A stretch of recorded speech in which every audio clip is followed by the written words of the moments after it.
السلام علیکم ویورز، کیا حال ہیں آپ کے؟ میں ناز شاہ آپ کے ساتھ ہوں۔ میں نے اپنی پریویس ویڈیو میں آپ کو بتایا کہ ذوالقرنین کے بارے میں بھی یہودی عالم نے سوال کیا۔ اس نے 3 سوال پوچھے تھے کہ اصحاب کہف کون تھے، ذوالقرنین کے بارے میں کوئی سوال کیا، اور یہ بھی پوچھا کہ روح کیا چیز ہوتی ہے۔ تو اس کا دوسرا سوال کہ ذوالقرنین کا کون تھے اور یاجوج ماجوج کے ساتھ انہوں نے کیا کیا، تو اس کی تفصیل جو ہے میں آپ کے ساتھ شیئر کرتی ہوں۔ ذوالقرنین کا نام سکندر ہے۔ یہ حضرت خضر کے خالہ زاد بھائی ہیں۔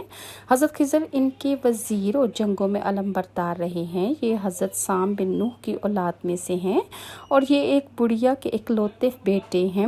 حضرت ابراہیم خلیل اللہ کے دست حق پرست پر اسلام قبول کر کے مدتوں ان کی صحبت میں رہے، اور حضرت ابراہیم خلیل اللہ نے ان کو کچھ وصیتیں بھی فرمائی تھی، اور صحیح قول یہی ہے کہ یہ نبی نہیں ہیں بلکہ یہ بندہ صالح ہیں جن کو اللہ تعالیٰ نے بہت نوازا تھا۔ حضور صلی اللہ علیہ وآلہ وسلم نے فرمایا کہ یہ ذوالقرنین 2 سینگوں والے کے لقب سے اس لیے مشہور ہو گئے تھے کہ انہوں نے دنیا کے 2 سینگوں یعنی دونوں کناروں کا چکر لگایا تھا، اور بعض کا قول ہے کہ ان کے دور میں لوگوں کے 2 قرن ختم ہوئے، 100 برس کا ایک قرن ہوتا ہے، اور بعض کہتے ہیں کہ ان کے 2 گیسو تھے اس لیے ذوالقرنین کہلاتے ہیں۔ اور یہ بھی ایک قول ہے کہ ان کے تاج پر 2 سینگ بنے ہوئے تھے، اور بعض اس کے قائل ہیں کہ خود ان کے سر پر دونوں طرف ابھار تھا جو سینگ جیسا نظر آتا تھا، اور بعضوں نے یہ وجہ بتائی ہے کہ چونکہ ان کے باپ اور ماں نجب الطرفین اور شریف زادے تھے اس لیے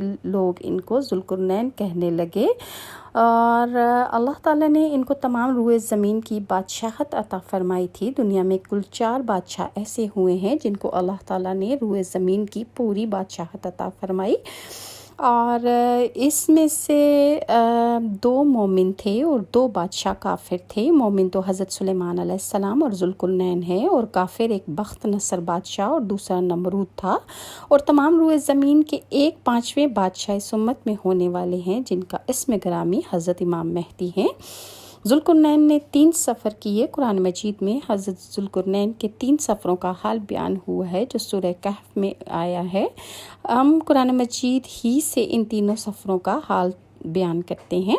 پہلا سفر حضرت ذوالقرنین نے پرانی کتابوں میں پڑھا تھا کہ سام بن نوح علیہ السلام کی اولاد میں سے ایک شخص آب حیات کے چشمہ میں پانی پی لے گا تو اس کو موت نہ آئے گی، اس لیے ذوالقرنین نے مغرب کا سفر کیا۔ آپ کے ساتھ حضرت خضر علیہ السلام بھی تھے۔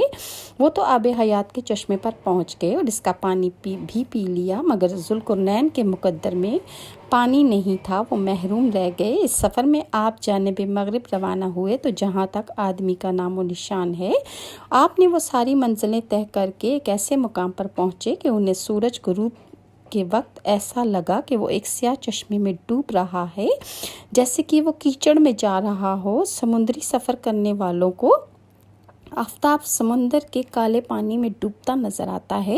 وہاں ان کو ایک ایسی قوم ملی جو جانوروں کی کھال پہنے ہوئے تھی، اس کے سوا کوئی دوسرا لباس ان کے بدن پر نہیں تھا، اور دریائے مردہ جانوروں کے سوا ان کی غذا کوئی دوسرا کھانا نہیں تھا۔ یہ قوم ناسک کہلاتی تھی۔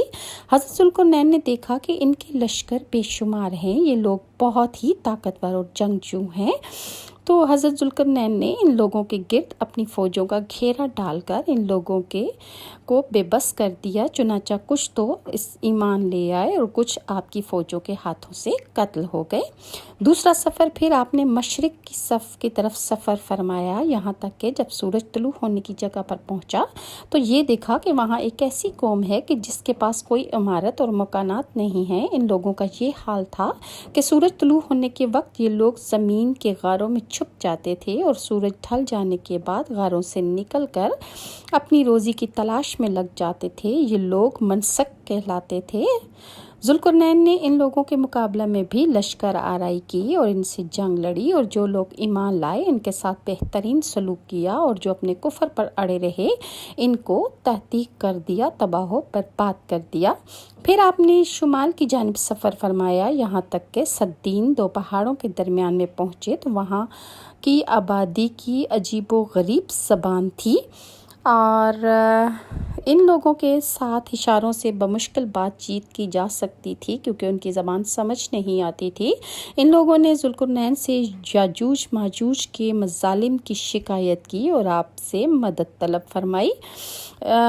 یہ یافس بن نوح علیہ السلام کی اولاد میں سے ایک فسادی گروپ ہے، جوج ماجوج، اور ان لوگوں کی تعداد بہت ہی زیادہ ہے۔ یہ لوگ بلا کے جنگجو، خونخوار اور بالکل ہی وحشی اور جنگلی ہیں، جو بالکل جانوروں کی طرح رہتے ہیں۔ موسم ربیع میں یہ لوگ اپنے غاروں سے نکل کر تمام کھیتیاں اور سبزیاں کھا جاتے ہیں اور خشک چیزوں کو لاد کر لے جاتے تھے۔ آدمی اور جنگلی جانوروں، یہاں تک کہ سانپ، بچھو، گرگٹ اور ہر چھوٹے بڑے جانور کو یہ کھا جاتے تھے۔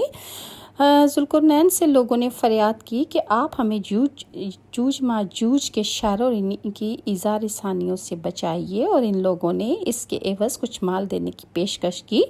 تو ذوالقرنین نے فرمایا کہ مجھے تمہارے مال کی ضرورت نہیں ہے، اللہ تعالیٰ نے مجھے سب کچھ دیا ہے، بس تم لوگ جسمانی محنت سے میری مدد کرو۔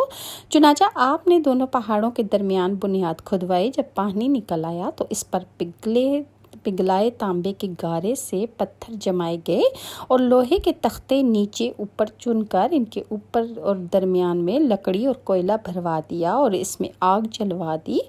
اس طرح یہ دیوار پہاڑ کی بلندی تک اونچی کر دی گئی اور دونوں پہاڑوں کے درمیان کوئی جگہ نہ چھوڑی گئی۔ پھر پگھلایا ہوا تانبا دیوار میں پلا دیا گیا، ڈال دیا گیا، جو سب مل کر بہت ہی مضبوط اور نہایت مستحکم دیوار بن گئی۔ قرآن مجید کی سورہ کہف میں سب سے پہلے سفر کا ذکر ہے، پھر دوسرے سفر کا ذکر ہے اور تیسرے کی کہانی سنائی گئی۔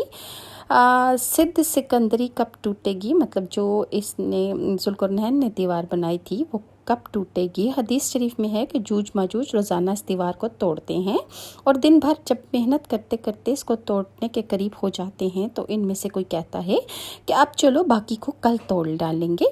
دوسرے دن جب اس دیوار کے ٹوٹنے کا وقت آئے گا تو ان میں سے ایک کہنے والا کہے گا کہ اب چلو پھر کسی دن توڑ لیں گے، لیکن جس دن انہوں نے یہ کہہ دیا کہ انشاءاللہ اللہ کی برکت سے ہم اس دیوار کو توڑ ڈالیں گے تو اس دن یہ دیوار ٹوٹ جائے گی۔ یہ قیامت کے قریب ہوگا ایسا۔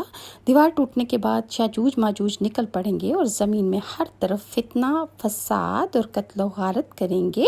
چشموں اور تالابوں کا پانی پی ڈالیں گے، جانوروں اور درختوں کو کھا جائیں گے، زمین پر ہر جگہ پھیل جائیں گے، مگر مکہ میں یہ داخل نہ ہو سکیں گے کیونکہ اللہ کا حکم نہیں ہے، یہ اس پاک سرزمین میں نہ جا سکیں گے۔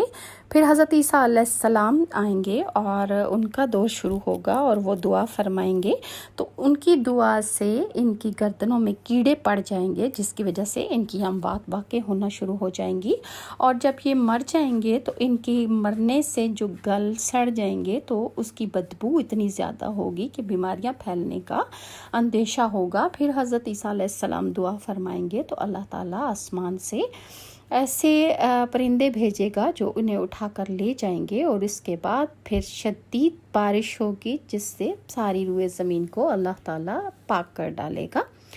انشاءاللہ مزید ذوالقرنین کے بارے میں آپ کے ساتھ کل مزید ڈیٹیلز شیئر کروں گی۔ اگر آپ کو میری یہ ویڈیوز اچھی لگتی ہیں تو لائک اور سبسکرائب ضرور کیجیے، اور نیکسٹ ویڈیو تک کے لیے ناز کو اجازت ہے۔ اللہ حافظ۔